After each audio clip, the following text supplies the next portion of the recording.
recently our Miss Universe Philippines first runner-up is Winwin Marquez.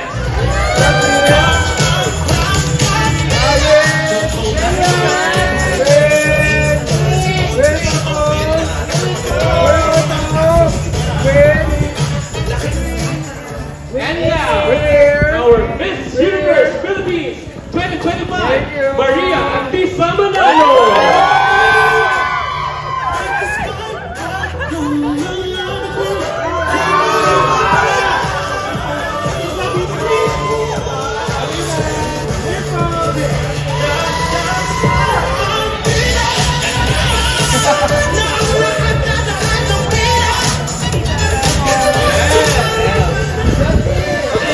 Muna natin ang ating mga viewers. Chelsea, let's start with you.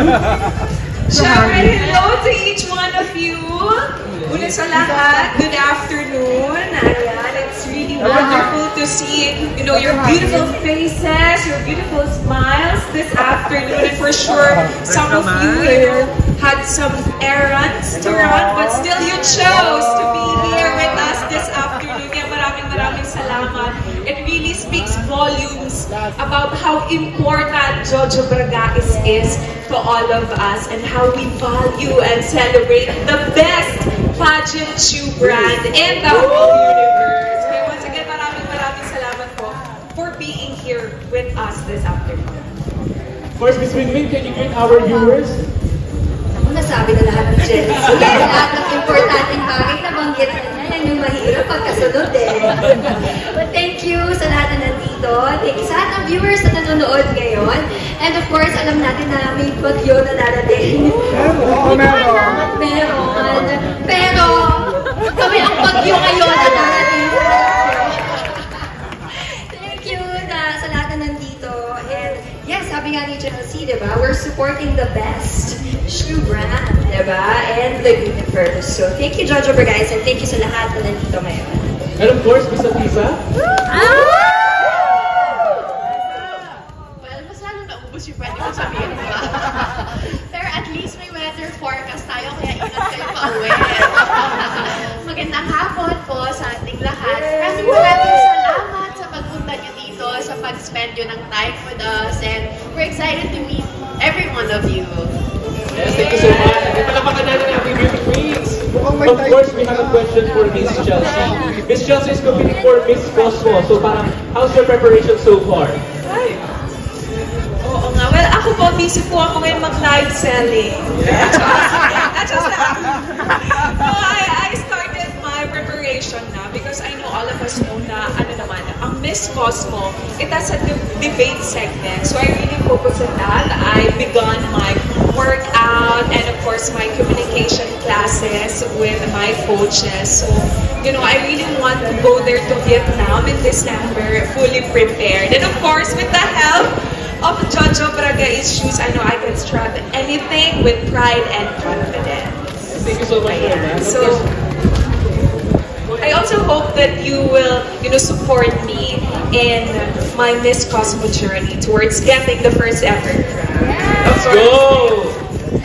And of course, for our Miss Winwin as a title holder, a mother, and recently you finished first runner-up at MUPH. How does it feel knowing that you've inspired a lot of women out there with your pageant journey? Wow, knowing that, feeling ko, na rin yun, it's a win for me, diba? Na marami tayong na-inspire na babae. And sabi ko nga, no matter what season you are in, as long as your heart is there, as long as it's your passion, do it. Parang kay Jojo Bragais lang, walk and then win. And of course, for Miss Antisa, we all know how powerful the support of the Filipino people pagdating sa pageantry. So, how has that motivated you for your preparation towards your upcoming competition?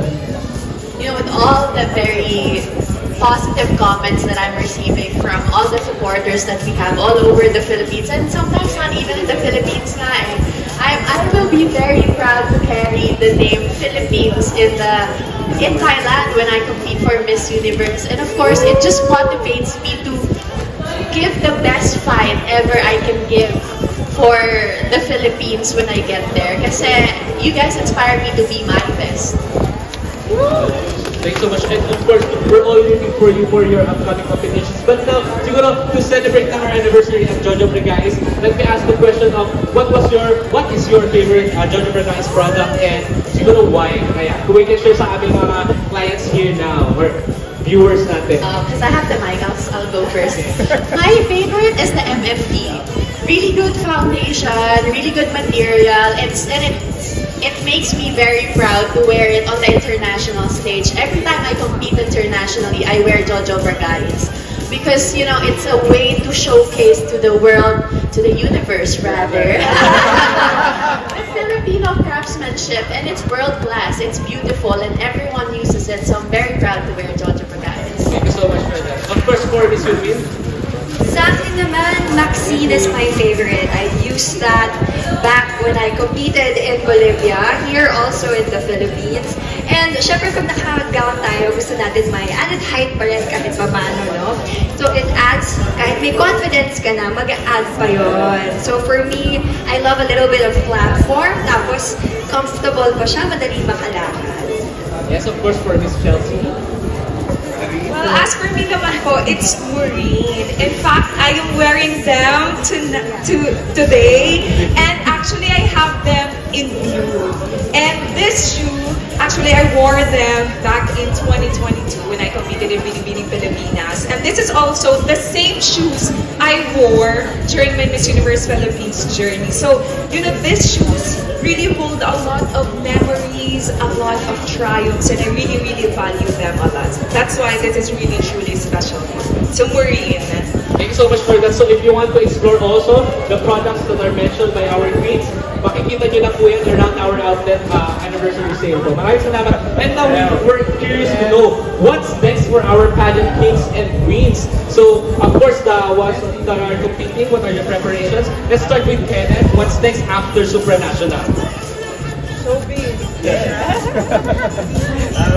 of now po, wala pa namang future plans. I still want to continue on my responsibility as Mr. Pilipinas Worldwide King and as Mr. Supranational Porter. And siguro may plans ako na continue my book that I created, the pageantry. Kasi gusto ko po mag-give back sa pageantry.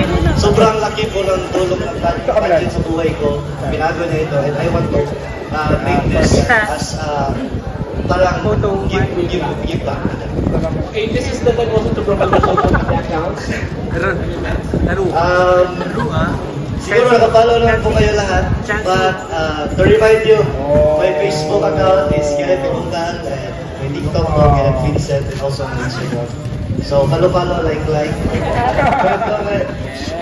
Chika lang kayo doon.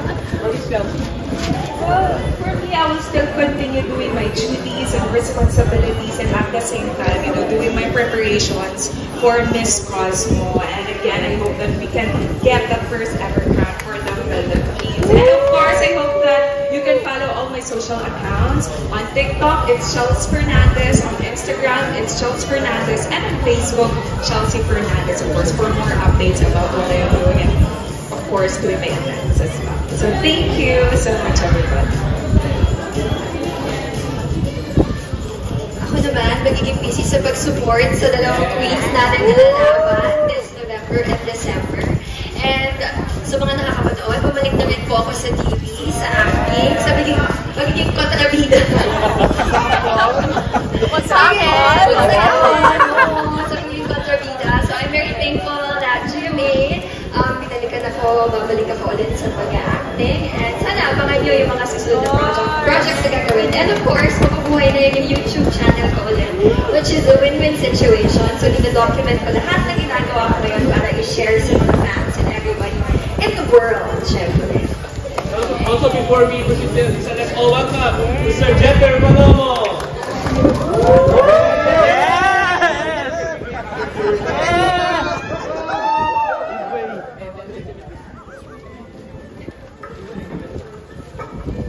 Good afternoon, everyone. I know I'm a bit late, but I was worth the wait. Thank you to everyone for coming here to support us and Jojo Brigais as well. We're super excited to see you guys and really hoping to win all of the crown that we're going to go for. Thank you guys so much. Okay, I'll ask the question for Jenner. So we just recently won the Mr. Global title. So what are your preparations right now for your competition? Honestly speaking, it's always been the same thing. I think we all have that commitment, that drive to win. There's nothing different this time around, whether it be back-to-back or first time. Number one thing that we need to look for is perseverance, and that's what I hope to do. Okay, now you can promote your social media accounts and of course your upcoming events if you have any. Thank you to everyone. You guys can follow me at Jether Plamo. That's JETHERPLOMO.